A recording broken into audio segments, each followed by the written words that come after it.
Todos pensamos que es mejor que te quedes en casa, mamá. Las palabras de Marco cayeron sobre mí como piedras en el atrio de la iglesia, mientras yo sostenía el regalo que había tardado semanas en elegir para Cecilia.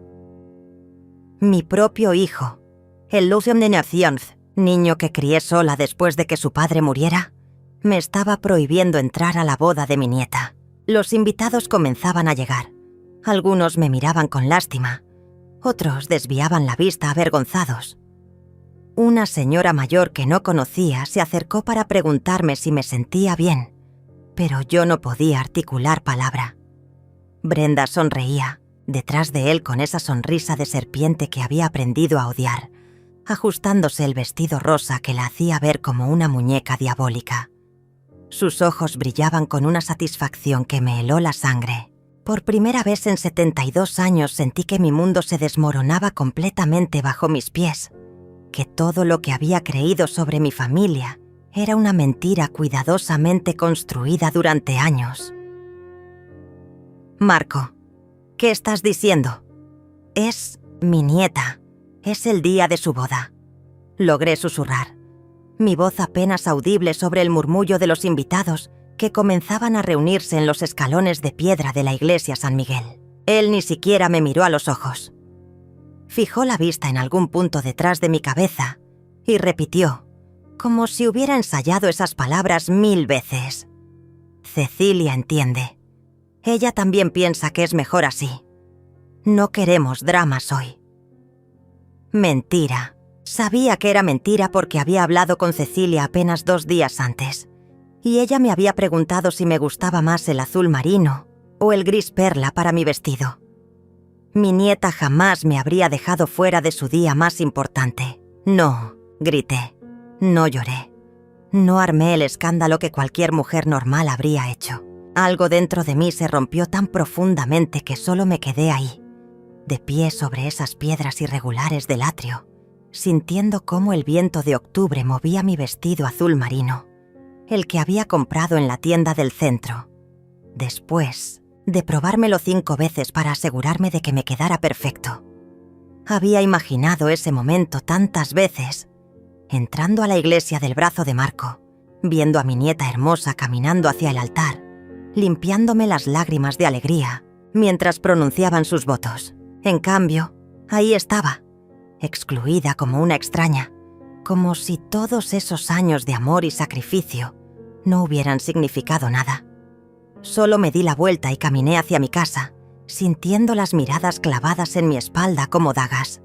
Cada paso sobre el pavimento irregular me dolía, no solo por los zapatos nuevos que había comprado para la ocasión, sino por el peso de la humillación que cargaba en el pecho.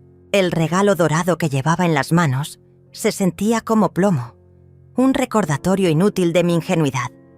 Había elegido un juego de copas de cristal, las mismas que mi madre me había regalado cuando me casé, pensando que sería hermoso mantener la tradición familiar. Ahora ese gesto me parecía patético. Las campanas de la iglesia comenzaron a sonar cuando ya había caminado 3 cuadras, anunciando la ceremonia a la que no me permitieron asistir. Cada campanada me atravesó el pecho como una puñalada, recordándome que mi nieta, mi pequeña Cecilia, se estaba casando sin mí. La música del órgano se escuchaba desde la distancia, mezclándose con el ruido del tráfico y las voces alegres de los invitados, que sí habían sido bienvenidos. Me detuve frente a la panadería donde solía comprar pan dulce para Cecilia cuando era pequeña, y por primera vez en toda la tarde, las lágrimas comenzaron a caer. Lo que no sabía en ese momento, mientras caminaba sola por esas calles que conocía de memoria, es que esa humillación era solo la punta del iceberg. Durante meses, mientras yo pensaba que tenía una familia que me amaba, Marco y Brenda habían estado tejiendo una red a mis espaldas, una trampa tan perfecta que yo había caminado hacia ella con los ojos vendados, confiando en ellos como solo una madre puede confiar en su hijo. La boda no era el final de su plan, era apenas el comienzo de mi destrucción. Todo había comenzado exactamente 3 meses antes, en un martes de julio, que ahora recuerdo con una claridad dolorosa, que me quema la memoria. Era uno de esos días sofocantes del verano, cuando el aire acondicionado no alcanza y las plantas del patio necesitan agua cada pocas horas. Acababa de terminar de regar mis geranios, esos que había heredado de mi madre y que cuidaba como si fueran joyas, cuando escuché el timbre. Marco estaba en la puerta, solo, cosa que ya era extraña porque últimamente no podía ni respirar sin consultarle primero a Brenda. Siempre venía con ella pegada al brazo, como si no pudiera tomar una decisión sin su aprobación. Pero ese día estaba solo y tenía esa expresión que yo conocía desde que era niño, esa cara de cuando había roto algo valioso y no sabía cómo decírmelo. Sus ojos esquivaban los míos y se rascaba la nuca como siempre hacía cuando mentía. ¿Puedo pasar, mamá? Necesito hablar contigo, me dijo con una sonrisa forzada que debería haberme alertado inmediatamente. Pero yo, como la tonta enamorada de su hijo que siempre había sido, lo dejé entrar sin hacer preguntas. Le preparé café en la cafetera italiana de mi madre, esa que había sido su orgullo, y que Marco siempre decía que hacía el mejor café del mundo. El ritual me tranquilizaba. Moler los granos, llenar la cafetera con agua hasta la marca exacta, esperar a que el café subiera haciendo ese sonido burbujeante que había escuchado toda mi vida. Nos sentamos en la cocina, donde tantas veces había consolado sus problemas de adolescente, donde había llorado conmigo cuando murió su padre, donde habíamos celebrado cuando consiguió su primer trabajo. La mesa de madera gastada tenía marcas de décadas de uso, cicatrices de una vida compartida que yo creía inquebrantable. La tarde era sofocante. El aire espeso se colaba por las ventanas abiertas, trayendo el aroma dulzón de los geranios del patio, esos que mi madre había plantado 50 años atrás y que yo había cuidado religiosamente desde entonces. La luz dorada del atardecer entraba sesgada, iluminando el rostro de mi hijo de 45 años, creando sombras que ahora, al recordarlo, me parecen premonitorias.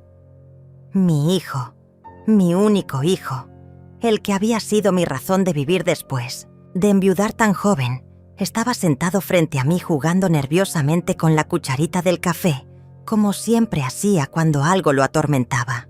«Mamá, tengo que pedirte un favor», comenzó finalmente, su voz más grave de lo normal, como si hubiera ensayado esas palabras frente al espejo. «Es sobre la casa.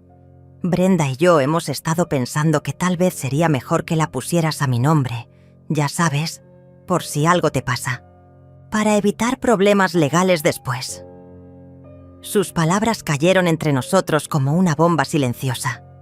Durante un momento, el único sonido fue el tic-tac del reloj de pared que había pertenecido a mi abuela, ese que marcaba cada segundo de mi vida desde que tenía memoria. Debí haberme dado cuenta en ese momento. Debí haber visto la trampa que se abría bajo mis pies como una grieta en la tierra. Debí haber notado cómo evitaba mirarme directamente, cómo sus manos temblaban ligeramente mientras hablaba, cómo su sonrisa no llegaba hasta sus ojos. Pero cuando tu hijo, el niño que cargaste en brazos durante noches enteras cuando tenía fiebre, el hombre al que le enseñaste a caminar y a decir «mamá», te dice que se preocupa por tu futuro, es imposible ver más allá de las palabras dulces. «¿Por qué ahora, Marco? Nunca habíamos hablado de esto», le pregunté, tratando de mantener la calma aunque algo en mi estómago se retorcía como una serpiente. Él se encogió de hombros con esa casualidad estudiada que usaba cuando quería minimizar algo importante. «No es nada urgente, mamá. Solo que Brenda leyó un artículo sobre herencias e impuestos y dice que si lo hacemos ahora nos podemos ahorrar muchos problemas después. Además, así tendrías menos preocupaciones». Por supuesto que Brenda había leído un artículo. Por supuesto que mi nuera, que nunca había mostrado el menor interés por mi bienestar en los 15 años que llevaba casada con mi hijo, de repente se preocupaba por mis impuestos futuros. Debí haber reído de lo absurdo que sonaba, pero En lugar de eso, sentí una punzada de gratitud mal entendida. Tal vez finalmente estaba aceptándome como parte de la familia. Tal vez después de todos estos años, había decidido que yo no era su enemiga. «No tienes que decidir ahora», agregó, rápidamente, viendo mi expresión de sorpresa y confusión. «Solo piénsalo. Brenda dice que conoce a un abogado que puede hacer todo muy rápido y sin costos. Es amigo de la familia, un tipo muy confiable». Sus palabras se atropellaban unas con otras, como si tuviera prisa por terminar la conversación y salir de ahí. Como si cada segundo que pasaba en mi cocina le resultara doloroso. Por supuesto que Brenda tenía un abogado. Por supuesto que ya lo tenían todo planeado. Cada detalle calculado como piezas de un ajedrez que yo ni siquiera sabía que estaba jugando. Pero yo, ingenua como una quinceañera enamorada, solo vi a mi hijo preocupándose por mi bienestar. Solo escuché amor donde había manipulación. Solo vi cuidado donde había codicia. «Déjame pensarlo, Marco», le dije finalmente, y vi cómo sus hombros se relajaban con alivio. Se levantó de la silla y me besó la frente como cuando era pequeño, ese gesto que siempre me derretía el corazón. El aroma de su colonia se quedó flotando en la cocina después de que se fue, mezclándose con el olor del café que ya se enfriaba y los geranios del patio, creando una memoria que ahora me revuelve el estómago cada vez que la evoco. Esa noche no pude dormir.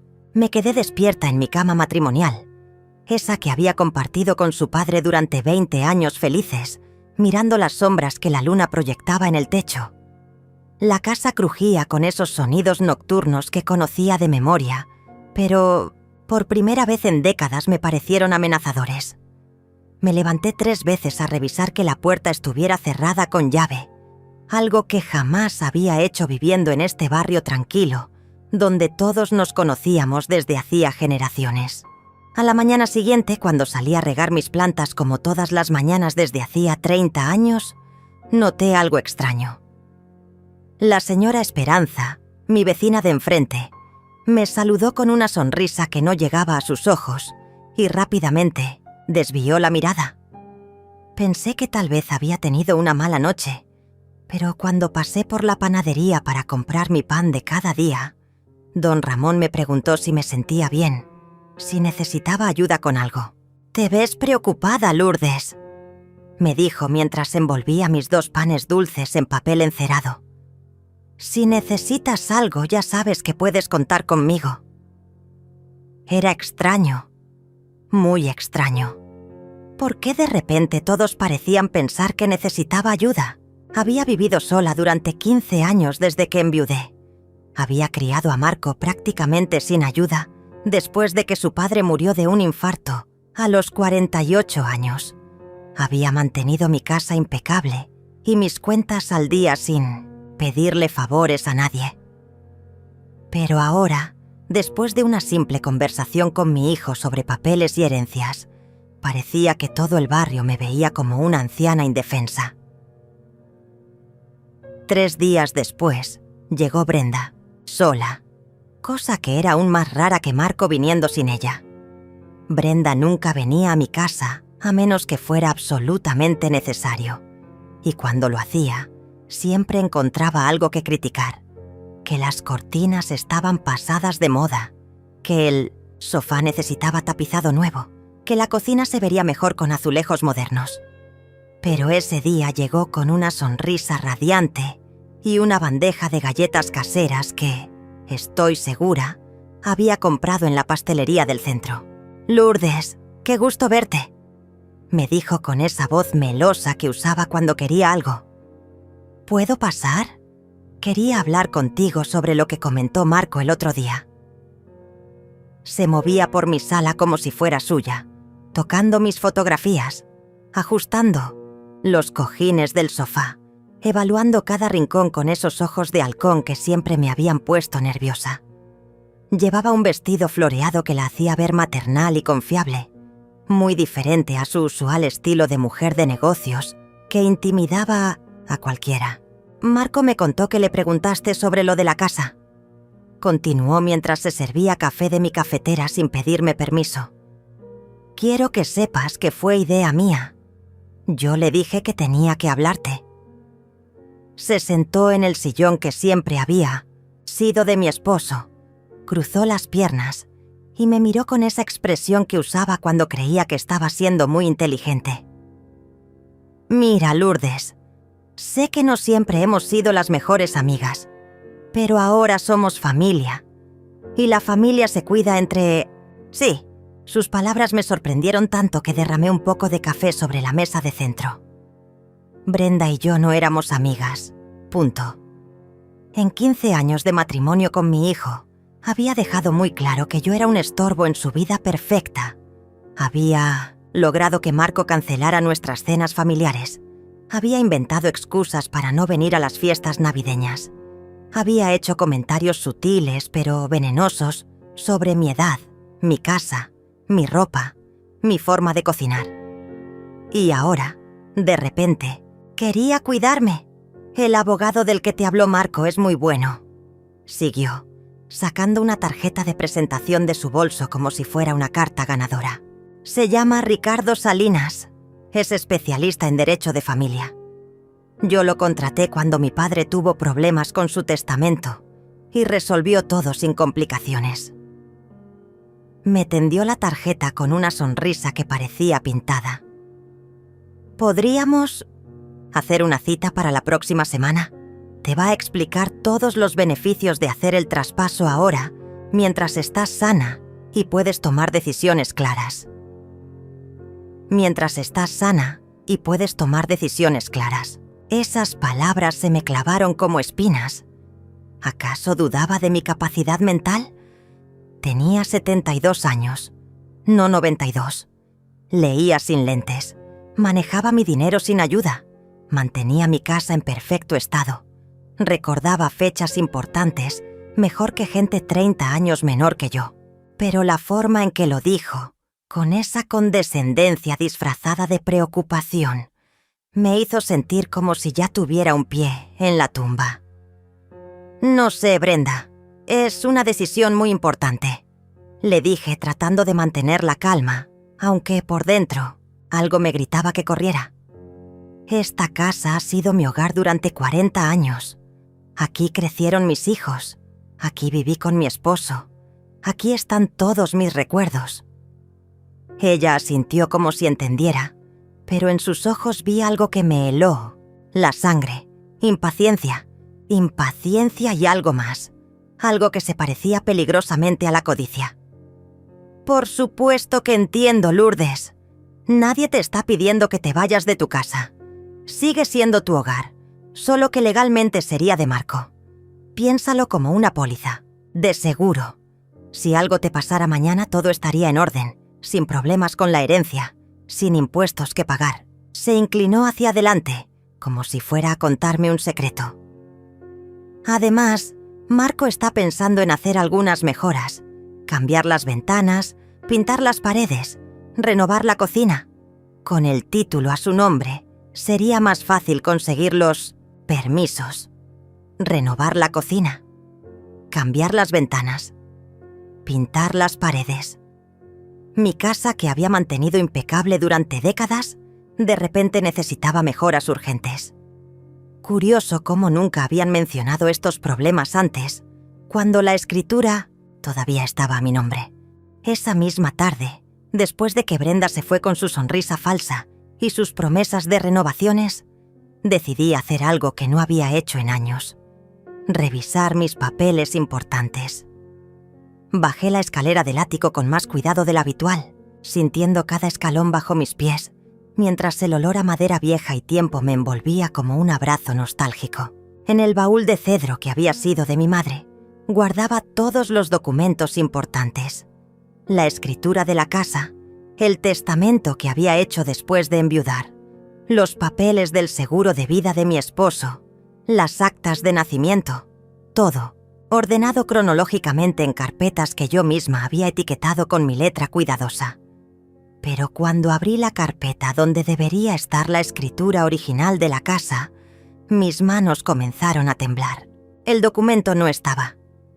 En su lugar había una fotocopia borrosa y una nota escrita con la letra de Marco que decía: «Mamá, me llevé el original para hacerle una copia mejor. Te lo devuelvo la próxima semana». La nota estaba fechada 3 semanas atrás. 3 semanas durante las cuales yo no había notado que el documento más importante de mi vida había desaparecido de mi propia casa. Mi corazón comenzó a latir tan fuerte que podía escucharlo en el silencio del ático. ¿Cuándo había estado Marco en mi casa sin que yo lo supiera? ¿Cómo había subido al ático y revisado mis papeles privados? Revisé toda la carpeta 2 veces, 3 veces, esperando que hubiera cometido un error, que el documento estuviera en otro lugar. Pero no.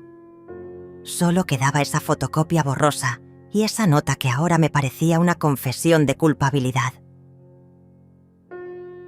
Bajé las escaleras sintiendo que las piernas me temblaban, no solo por el esfuerzo físico, sino por una sensación de pánico que comenzaba a crecer en mi estómago como una planta venenosa. Me senté en la cocina, en la misma silla donde 3 días antes mi hijo me había pedido que pusiera la casa a su nombre, y por primera vez en mi vida me pregunté si realmente conocía al hombre que había criado. Esa noche llamé a Marco. «Hijo, necesito que me devuelvas la escritura de la casa», le dije tratando de mantener la voz calmada. Hubo un silencio del otro lado de la línea, un silencio demasiado largo para ser natural. «Ay, mamá, se me olvidó completamente. La tengo en la oficina. Mañana sin falta te la llevo». Su voz sonaba extraña, como si estuviera leyendo un guión. «¿Para qué la necesitas tan urgente? ¿Para qué la necesitaba?» Era mi escritura, de mi casa, y él me preguntaba para qué la necesitaba. «Marco, es mi documento. No tienes derecho a llevártelo sin preguntarme». Esta vez, el silencio fue aún más largo. Cuando finalmente habló, su voz había cambiado completamente. Ya no era el tono cariñoso que había usado para pedirme el favor. Era frío, distante, como si estuviera hablando con una extraña molesta. «Mira, mamá, no te pongas dramática. Es solo un papel. Te lo llevo mañana y ya está». Y colgó. Mi propio hijo me colgó el teléfono después de decirme que no me pusiera dramática por reclamar mis propios documentos. Me quedé ahí, con el auricular en la mano, escuchando el tono demarcado como si fuera el sonido de mi mundo desmoronándose. Al día siguiente Marco no apareció, ni al otro día. Cuando finalmente lo llamé, Brenda contestó el teléfono con una voz que destilaba veneno disfrazado de preocupación. «Ay, Lourdes, Marco está muy ocupado en el trabajo. Pero no te preocupes por esos papeles. Ya tenemos todo lo necesario para hacer el traspaso. El abogado dice que con las copias es suficiente. Ya, tenemos todo lo necesario». Como si el traspaso fuera un hecho consumado. Como si mi opinión no importara. Como si yo fuera una anciana senil, incapaz de tomar mis propias decisiones.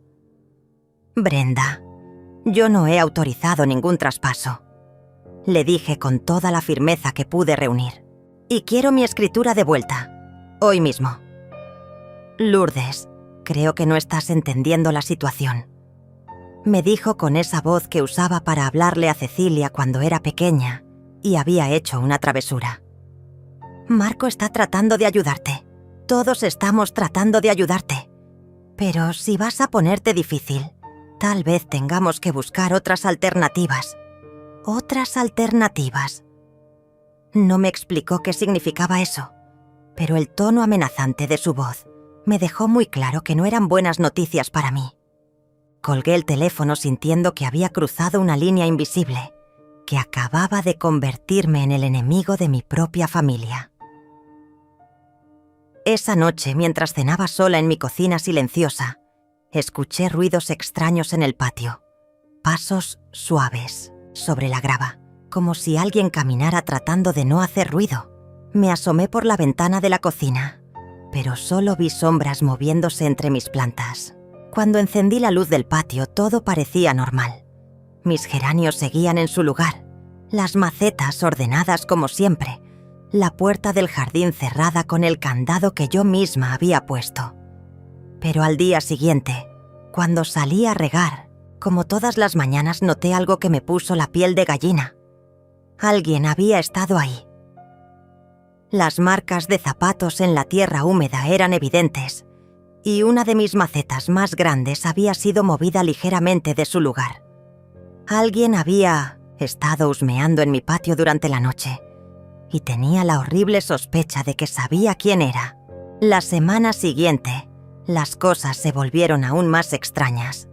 Comencé a notar que la gente me miraba diferente en el supermercado, en la panadería, en la farmacia donde compraba mis medicamentos para la presión. Susurros que se detenían cuando yo me acercaba, miradas de lástima que me seguían por los pasillos, sonrisas forzadas que no llegaban a los ojos. Era como si todo el barrio supiera algo sobre mí que yo misma desconocía. La respuesta llegó el martes por la mañana, cuando doña Carmen, la vecina de al lado, tocó mi puerta con una expresión de preocupación genuina. «Lourdes, perdóname que me meta en lo que no me importa, pero tengo que preguntarte algo». Tenía en las manos su teléfono celular y en la pantalla se veía una fotografía que me heló la sangre.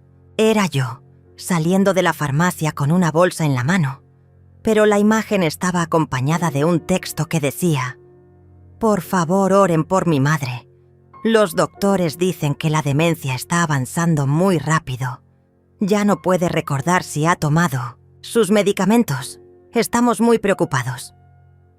El texto estaba publicado en la página de Facebook de Marco y tenía más de 50 comentarios de personas que yo conocía desde hacía años, deseándome fuerzas y ofreciendo sus oraciones. Mi propio hijo había dicho al mundo entero que yo tenía demencia, que ya no podía recordar si había tomado mis medicamentos, que mi mente se estaba deteriorando rápidamente. «Carmen, yo no tengo demencia», le dije con la voz quebrada, sintiendo cómo las lágrimas comenzaban a nublarme la vista. «Marco está mintiendo.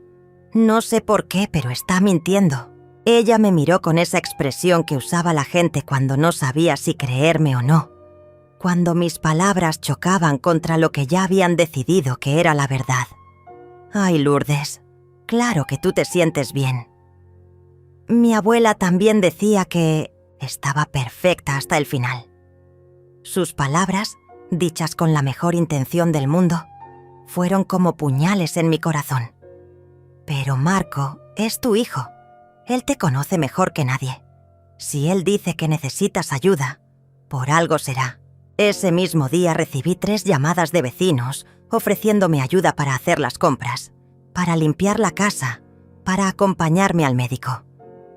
Todos hablaban con esa voz suave y condescendiente que se usa con los enfermos terminales, como si fuera a quebrarme si hablaban muy fuerte. El cartero me preguntó si necesitaba ayuda para abrir la correspondencia. La señora de la tienda de abarrotes me contó despacio, como si no pudiera entender números complejos.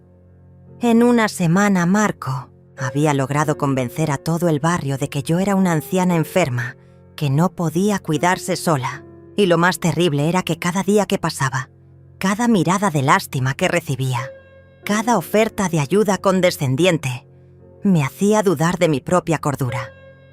¿Era posible que realmente estuviera perdiendo la razón y no me diera cuenta? Esa noche decidí hacer una prueba. Escribí en un cuaderno todo lo que había pasado durante el día, hora por hora. A qué hora me levanté, qué desayuné, qué programas vi en televisión, con quién hablé, qué compré en el mercado. Cada detalle, cada conversación, cada pensamiento importante. Si realmente tenía demencia, habría lagunas en mi memoria, inconsistencias, errores evidentes. Pero cuando revisé mi relato al día siguiente, todo estaba perfectamente claro y coherente. Recordaba cada conversación palabra por palabra, cada precio que había pagado en el mercado, cada noticia que había escuchado en la radio. Mi mente estaba tan lúcida como siempre había estado. Marco estaba mintiendo deliberadamente y tenía que descubrir por qué. La respuesta comenzó a llegar 3 días después, cuando Cecilia apareció en mi puerta con los ojos rojos de haber llorado. Mi nieta, mi pequeña Cecilia, que ahora tenía 22 años y estaba a punto de casarse, se lanzó a mis brazos como cuando era niña y tenía pesadillas. Abuela, tengo que contarte algo, pero no puedes decirle a papá que estuve aquí. Me susurró mientras la abrazaba en el sofá de la sala. Escuché una conversación entre él y mamá anoche. Están planeando algo horrible. Sus manos temblaban mientras hablaba, y su voz se quebraba como si las palabras le dolieran físicamente. Papá le dijo a mamá que ya tenía la escritura de la casa, que el abogado iba a hacer todos los papeles para el traspaso sin que tú te dieras cuenta. Y mamá le dijo que ya había hablado con un doctor privado, alguien que conoce, para que firme un papel diciendo que tienes demencia senil y que no puedes tomar decisiones importantes. El mundo se detuvo a mi alrededor. Mi hijo, el niño que había llevado en brazos, el hombre al que había dedicado mi vida entera, estaba planeando robarme mi casa y declararme mentalmente incompetente con la ayuda de un médico corrupto. ¿Y todo para qué? ¿Para tener una casa que de todas formas sería suya cuando yo muriera? «Hay más, abuela», continuó Cecilia con la voz quebrada. «Escuché a mamá hablar por teléfono con alguien sobre asilos. Decía que una vez que tengan el papel del doctor, pueden meterte en un hogar de ancianos en contra de tu voluntad, que hay lugares donde puedes desaparecer por meses sin que nadie pregunte por ti». Las palabras de Cecilia me golpearon como un puño en el estómago. Mi hijo no solo quería robarme mi casa, sino que estaba dispuesto a encerrarme en un asilo para que no pudiera defenderme. Todo el plan era perfecto. Declararme incompetente, mentalmente, conseguir el poder legal sobre mis bienes, internarme en algún lugar donde nadie pudiera escuchar mis protestas. En unos meses, yo habría desaparecido completamente de mi propia vida. «¿Cuándo van a hacer esto, Cecilia?», le pregunté tratando de mantener la calma, aunque por dentro sentía que me estaba desmoronando. Ella se limpió las lágrimas con el dorso de la mano y me miró con esos ojos verdes que había heredado de su abuelo. «Papá dijo que después de mi boda, que no quieren arruinar mi día especial con dramas familiares. Van a esperar a que Andrés y yo nos vayamos de luna de miel y entonces van a actuar después de su boda». La boda a la que acababan de prohibirme asistir, diciendo que Cecilia también estaba de acuerdo. Mi nieta me abrazó más fuerte y comenzó a llorar otra vez. «Abuela, yo nunca dije que no quería que vinieras a mi boda. Nunca. Cuando papá me dijo que tú no te sentías bien y preferías quedarte en casa, yo le dije que quería hablar contigo, pero él me convenció de que era mejor no molestarte. Me dijo que te había dado un ataque de ansiedad cuando pensaste en toda la gente que iba a estar ahí». Por supuesto. Marco había manipulado incluso a su propia hija. Había usado mi supuesta enfermedad mental para aislarme de la única persona de la familia que realmente me amaba. Cecilia había creído que me estaba protegiendo al no insistir en que fuera a su boda, cuando en realidad me estaba dejando completamente sola en manos de mis depredadores. «Abuela, tienes que hacer algo», me dijo con urgencia, tomando mis manos entre las suyas. «Tienes que irte de aquí antes de que sea demasiado tarde. Tienes que denunciarlos, buscar ayuda, hablar con un abogado de verdad». Tenía razón. Tenía toda la razón del mundo. Pero, ¿quién me iba a creer?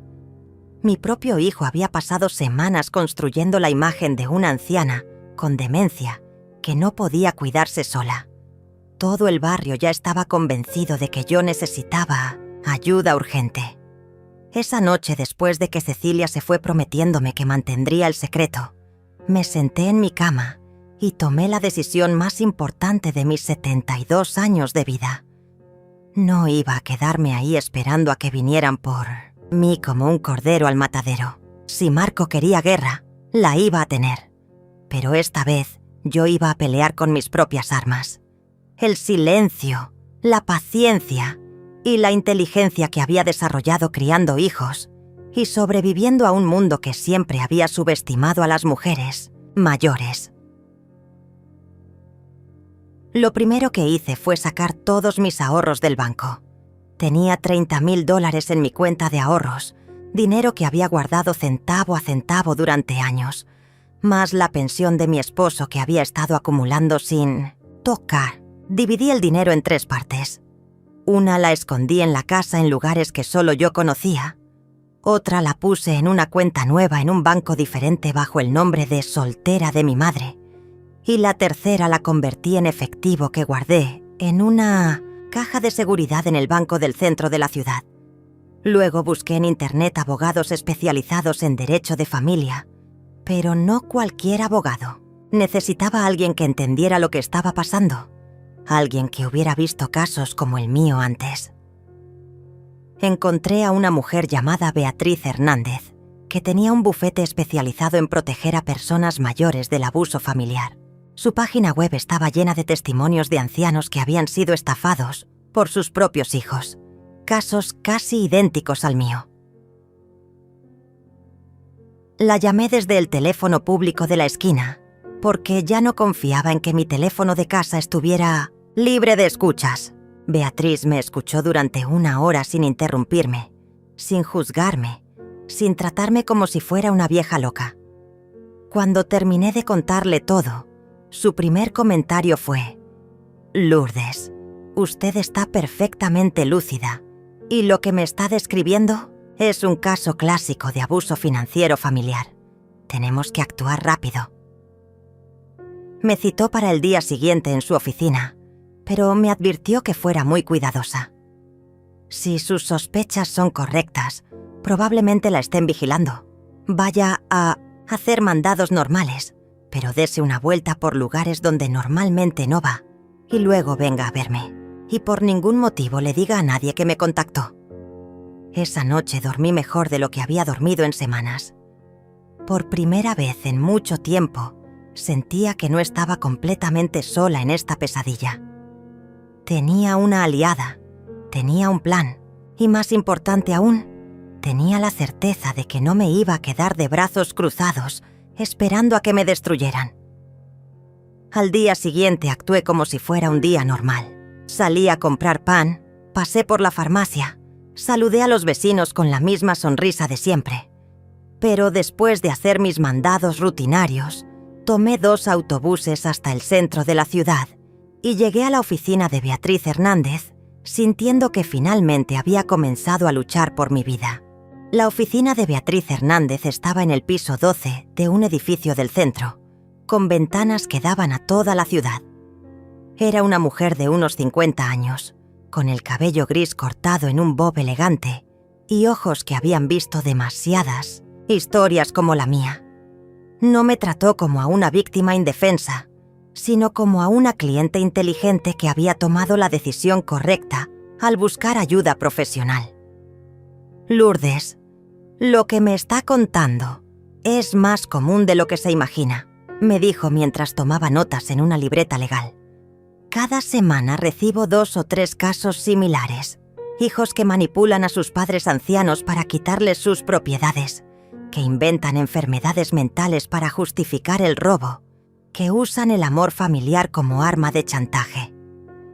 Sus palabras me tranquilizaron y me aterrorizaron al mismo tiempo. Era reconfortante saber que no estaba loca, pero aterrador descubrir que este tipo de traición era tan frecuente. «Lo primero que tenemos que hacer es conseguir evidencia de que usted está mentalmente competente», continuó.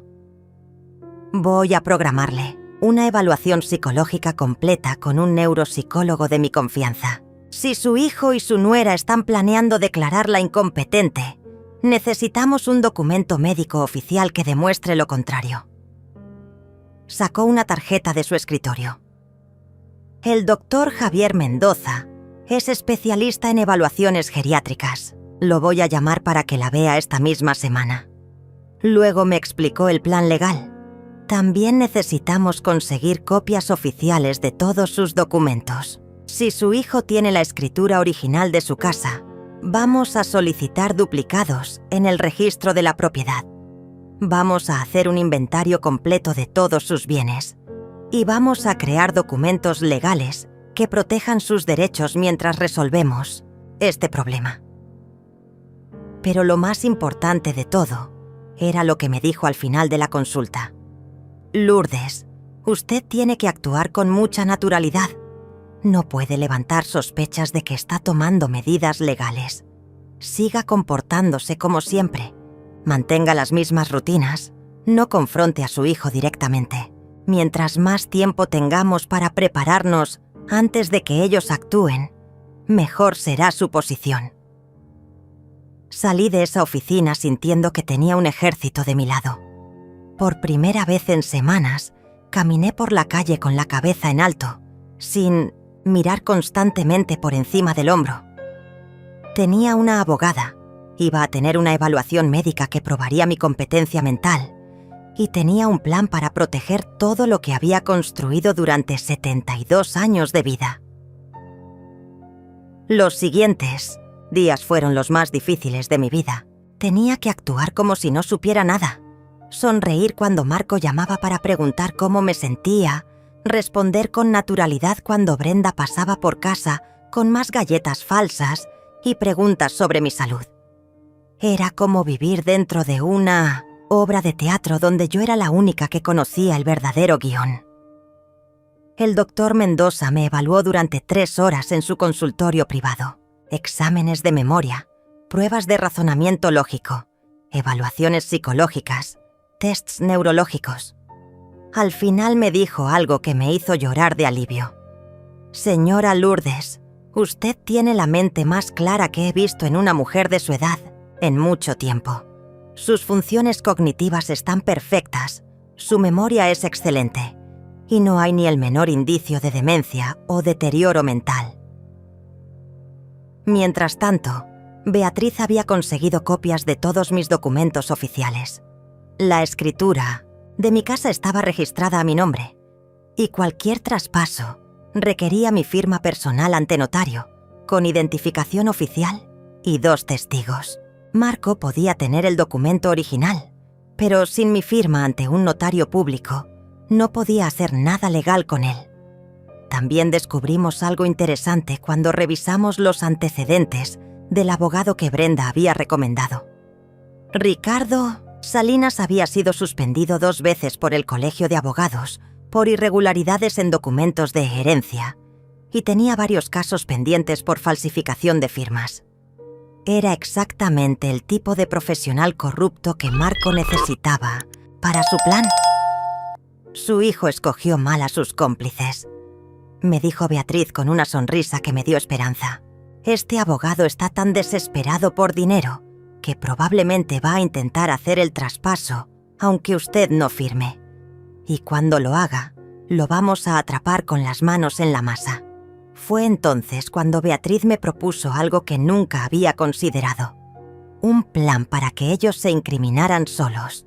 ¿Qué le parece si fingimos que usted está cediendo a la presión? Llame a su hijo. Dígale que ha estado pensando en lo que le propuso, que tal vez sí sería buena idea hacer el traspaso. Vamos a dejar que avancen con su plan, pero esta vez nosotros vamos a estar grabando todo.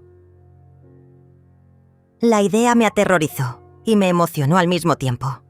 Era arriesgado, pero también era brillante. En lugar de huir o confrontarlos directamente, íbamos a dejar que se ahorcaran con su propia soga. Iba a fingir que era la anciana confundida que ellos creían que era, mientras secretamente documentaba cada paso de su plan criminal. Esa noche, llamé a Marco. «Hijo, he estado pensando en lo que me dijiste sobre la casa», le dije con la voz más frágil que pude simular. «Tal vez tengas razón. Tal vez sí sería mejor tener todo en orden por si algo me pasa». El silencio del otro lado de la línea fue tan largo que pensé que había colgado. Cuando finalmente habló, pude escuchar la sonrisa triunfante en su voz. «Ay, mamá, me da tanto gusto escucharte decir eso. Sabía que al final ibas a entender. Mañana mismo llamo al abogado para que prepare todo». Y entonces dijo algo que me heló la sangre. «Ya era hora de que aceptaras que necesitas ayuda. Esto va a ser lo mejor para todos». Al día siguiente, Marco llegó a mi casa con una energía que no había visto en él en años. Traía una carpeta llena de papeles, una sonrisa que parecía pintada, y esa actitud condescendiente que había perfeccionado en las últimas semanas. «Mamá, qué bueno que hayas tomado esta decisión. El abogado dice que podemos hacer todo hoy mismo. Así no tienes que preocuparte más por estos temas complicados». Lo que él no sabía era que yo llevaba una grabadora digital escondida en el bolsillo de mi delantal y que cada palabra que dijera iba a quedar registrada para siempre. Beatriz me había enseñado cómo usarla y me había asegurado que las grabaciones serían evidencia legal válida porque estábamos en mi propia casa. «Mira, mamá, aquí están todos los papeles», me dijo extendiendo los documentos sobre la mesa de la cocina como si fuera un vendedor emocionado. «Solo tienes que firmar aquí, aquí y aquí». El abogado ya revisó todo. Dice que es muy sencillo. Había por lo menos 10 hojas llenas de letra pequeña, contratos que claramente no había leído porque estaba demasiado ansioso por conseguir mi firma. «¿No necesito leer todo esto antes de firmar?», le pregunté, fingiendo la confusión de una anciana que no entiende documentos legales. Él se rió con esa risa falsa que había estado usando conmigo últimamente. «No, mamá, no te preocupes. Es solo la transferencia de la casa, como te expliqué. Además, tú sabes que yo nunca te haría daño. Soy tu hijo, soy tu hijo». Como si eso lo justificara todo. Como si el hecho de que yo lo hubiera parido le diera derecho automático a robarme todo lo que tenía. Tomé los papeles y comencé a leerlos despacio, línea por línea, mientras él se impacientaba visiblemente. «Mamá, no tienes que leer todo eso. Confía en mí». Pero yo sí leía, y lo que encontré en esos documentos era peor de lo que había imaginado. No era solo una transferencia de propiedad. Marco había preparado papeles que me declaraban mentalmente incompetente, que le daban poder legal total sobre todas mis decisiones financieras y médicas, que básicamente me convertían en su prisionera legal. Había incluso una cláusula que autorizaba mi internamiento en una institución geriátrica si él consideraba que era necesario para mi bienestar. «Marco, este papel dice que me estás declarando incompetente para tomar decisiones», le dije, señalando la cláusula con el dedo. Su cara cambió instantáneamente. La máscara de hijo preocupado se cayó y por primera vez vi al verdadero Marco. Frío, calculador, desesperado por conseguir lo que quería. «Mamá, es solo por precaución. En caso de que en el futuro…», comenzó a explicar, pero yo lo interrumpí. «¿En caso de que en el futuro qué, Marco? ¿En caso de que trate de recuperar mi propia casa?». Su silencio fue más elocuente que cualquier confesión. «Mira, mamá, las cosas son así», me dijo finalmente, y su voz había perdido toda pretensión de cariño. «Tú ya no puedes manejar estas responsabilidades. Todo el barrio se ha dado cuenta. Los vecinos me llaman para decirme que estás confundida, que necesitas ayuda. Es mejor que yo me haga cargo de todo ahora, antes de que cometas alguna locura». «¿Qué tipo de locura, Marco?», le pregunté sintiendo cómo la rabia comenzaba a hervir en mi pecho. ¿Vivir en mi propia casa? ¿Manejar mi propio dinero? ¿Tomar mis propias decisiones? Él se levantó de la silla y comenzó a caminar por la cocina como un animal enjaulado. «Exactamente. Mira nada más cómo te pones. Estás paranoica.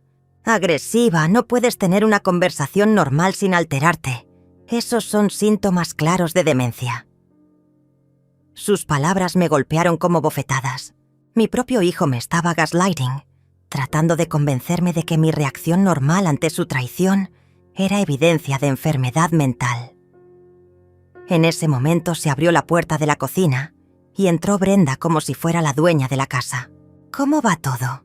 ¿Ya firmó?», preguntó sin siquiera saludarme. Cuando vio mi expresión y los papeles sin firmar sobre la mesa, su cara se endureció. «Lourdes, no se ponga difícil. Marco está tratando de ayudarla».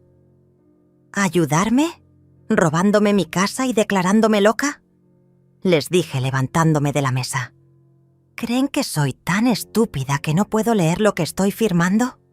Brenda intercambió una mirada con Marco, una de esas miradas de esposos que se comunican sin palabras. «Lourdes, mire, vamos a hablar claro», me dijo Brenda con una voz que me heló la sangre. «Usted va a firmar esos papeles hoy, o vamos a tener que tomar medidas más drásticas. Marco ya habló con un doctor que está dispuesto a declararla incompetente sin su cooperación. Prefiere hacer esto por las buenas o por las malas». Ahí estaba. La amenaza directa, grabada en mi pequeño dispositivo. La confesión de que tenían un médico corrupto dispuesto a declararme incompetente a cambio de dinero. Era exactamente lo que Beatriz necesitaba para destruirlos legalmente. ¿Y si me niego?, les pregunté, aunque ya conocía la respuesta. Marco se acercó a mí con una sonrisa que no llegaba a sus ojos. «Mamá, no te conviene negarte. Ya hemos hecho todos los arreglos. Mañana mismo puedes estar en un lugar donde van a cuidarte bien, donde no vas a tener que preocuparte por nada nunca más. Un lugar donde van a cuidarte bien. Un asilo. Una prisión disfrazada de hogar geriátrico donde podía desaparecer para siempre mientras ellos disfrutaban de mi casa y mi dinero». «Está bien», les dije finalmente, fingiendo una derrota que no sentía. «Si eso es lo que quieren, firmo los papeles, pero quiero que sepan que nunca los voy a perdonar por esto». Mi voz tembló con la emoción perfecta de una anciana resignada a su destino, mientras por dentro sonreía sabiendo que cada palabra quedaba grabada como evidencia de su crimen. Marco y Brenda intercambiaron otra mirada triunfante. «Mamá, algún día vas a entender que esto es lo mejor para ti», me dijo él mientras me tendía una pluma. «Vas a estar tranquila, sin preocupaciones, en un lugar donde van a cuidarte las 24 horas». Tomé la pluma con manos que fingía que temblaban, acerqué el papel hacia mí, y justo cuando estaba a punto de firmar, sonó el timbre de la puerta. «No esperamos a nadie», dijo Brenda frunciendo el ceño. «¿Quién puede ser?». Yo sabía exactamente quién era. Habíamos coordinado la hora perfectamente. «Yo voy a ver», les dije levantándome despacio, como si me dolieran los huesos. «Ustedes pueden esperar aquí». Abrí la puerta y ahí estaba Beatriz Hernández con 2 policías y un notario público. «Buenos días, señora Lourdes.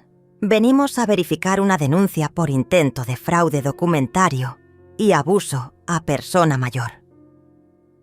Su voz era profesional, pero firme, y los ojos le brillaban con la satisfacción de quien está a punto de hacer justicia. «¿Quién es esta gente?», gritó Marco desde la cocina, apareciendo en el pasillo con los papeles todavía en la mano. Cuando vio a los policías, su cara se puso pálida como papel. Brenda apareció detrás de él, tratando de esconder la carpeta con los documentos falsos. «Soy la abogada de la señora Lourdes», anunció Beatriz mostrando su identificación. «Y tengo entendido que ustedes están tratando de forzarla a firmar documentos fraudulentos que la declaran mentalmente incompetente». Uno de los policías se adelantó. «Señor Marco Vázquez, necesitamos que nos entregue todos los documentos que tienen en su poder relacionados con la propiedad de esta señora.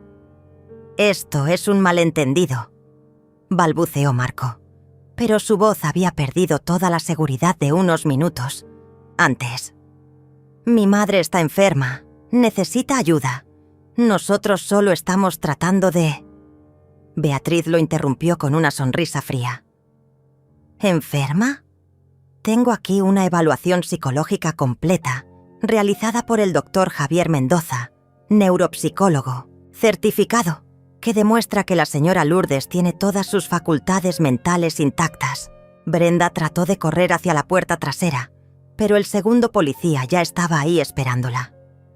Señora, necesito que me entregue esa carpeta. Los documentos falsos cayeron al suelo como hojas secas, esparciendo por toda la cocina la evidencia de su plan criminal. Además, continuó Beatriz sacando mi pequeña grabadora digital, tenemos aquí una grabación completa de la conversación que acaban de tener, donde admiten tener un médico corrupto, dispuesto a declarar incompetente a la señora Lourdes sin evaluación médica real, y donde la amenazan con internarla en contra de su voluntad si no firma documentos fraudulentos. El silencio que siguió fue tan profundo que se podía escuchar el tic-tac del reloj de mi abuela en la sala. Marco me miró con una expresión que nunca olvidaré. Sorpresa, odio, pero sobre todo, miedo. Por primera vez en meses, era él quien tenía miedo. «Mamá, ¿cómo pudiste hacernos esto?», me preguntó con la voz quebrada. «Somos tu familia». Me acerqué a él despacio, sintiendo que recuperaba cada centímetro de dignidad que me habían robado durante estos meses horribles. «Marco, tú dejaste de ser mi familia el día que decidiste robarme todo lo que tengo. La familia no se traiciona, la familia no miente, la familia no amenaza». Los policías se llevaron a Marco y Brenda esposados, mientras los vecinos salían de sus casas para ver el espectáculo. Doña Carmen me miró con los ojos muy abiertos. «Lourdes, ¿qué está pasando?» «Está pasando que mi hijo y mi nuera trataron de robarme mi casa y meterme en un asilo», le respondí con voz clara y fuerte. «Pero se les olvidó que las mujeres de mi generación no nos dejamos pisotear tan fácilmente. Esa tarde, después de que se llevaron a los policías con toda la evidencia, me senté en mi jardín a regar mis geranios como todas las tardes durante 30 años. Cecilia llegó corriendo cuando se enteró de lo que había pasado y lloró conmigo de alivio y tristeza al mismo tiempo. «Abuela, ¿cómo supiste que tenías que prepararte así?». Me sonreí mientras acariciaba sus cabellos. «Hijita, no sé. Llega a los 72 años sin aprender que en este mundo tienes que luchar por lo que es tuyo, aunque sea contra tu propia familia». 6 meses después, Marco y Brenda fueron condenados por intento de fraude, abuso a persona mayor y conspiración criminal. Él perdió su trabajo, ella perdió su licencia profesional, y ambos tuvieron que pagar una multa enorme, además de cumplir 2 años de prisión. El abogado corrupto que los ayudaba fue inhabilitado de por vida. Yo seguí viviendo en mi casa, rodeada de mis geranios y mis recuerdos, pero ahora con la certeza de que nadie más iba a intentar quitarme lo que era mío. Cecilia se casó en una ceremonia íntima en mi jardín, solo con las personas que realmente nos amaban. Y cuando los vecinos me preguntan cómo pude ser tan valiente, siempre les respondo lo mismo. No fui valiente. Simplemente recordé que soy más inteligente de lo que ellos pensaban. 2 años después de que Marco y Brenda fueran a prisión, recibí una carta en mi buzón. Era de él, escrita desde la cárcel con esa letra que yo conocía desde que era niño, y le enseñé a escribir su nombre. La carta decía que había tenido mucho tiempo para pensar, que se daba cuenta de lo que había hecho, que quería pedirme perdón y empezar de nuevo cuando saliera. Al final, con esa letra temblorosa que delataba sus lágrimas, me suplicaba que le diera una oportunidad de ser mi hijo otra vez. Me senté en mi jardín con la carta en las manos, sintiendo el aroma de los geranios que habían florecido más, hermosos que nunca ese año, como si celebraran mi victoria silenciosa. Leí cada palabra 3 veces, buscando algo genuino entre las líneas, alguna señal de que realmente había entendido el daño que me causó. Pero todo lo que encontré fueron las mismas manipulaciones de siempre, disfrazadas ahora de arrepentimiento carcelario. Esa tarde, con el sol poniéndose detrás de los techos del barrio que había sido mi hogar durante 4 décadas, tomé una hoja de papel y le escribí mi respuesta. No fue larga, no fue cruel, pero fue definitiva. Marco, durante 74 años de vida, he aprendido que las acciones tienen consecuencias y que el perdón no significa que las cosas vuelvan a ser como antes. Te perdono porque el odio envenena mi alma, no la tuya, pero ya no eres mi hijo. Un hijo no traiciona así a su madre. Cuida tu vida como puedas, pero hazlo lejos de la mía. Nunca envié esa carta. La quemé en una fogata pequeña que hice en el patio trasero, viendo cómo las palabras se convertían en cenizas que el viento se llevó hacia el cielo estrellado. No necesitaba explicarle nada a Marco. Mi silencio iba a ser respuesta suficiente. Cecilia y Andrés se mudaron a una casa a 6 cuadras de la mía después de que regresaron de su luna de miel. Mi nieta venía todos los miércoles a tomar té conmigo y a escuchar las historias de mi juventud que antes no le interesaban. Ahora entendía el valor de preservar la memoria familiar, de conocer de dónde venía su fuerza de carácter. Abuela, quiero que mis hijos sepan cómo luchaste por defenderte, me decía mientras comíamos las galletas que yo hacía con la receta de mi madre. Beatriz Hernández se convirtió en algo más que mi abogada. Se volvió mi amiga.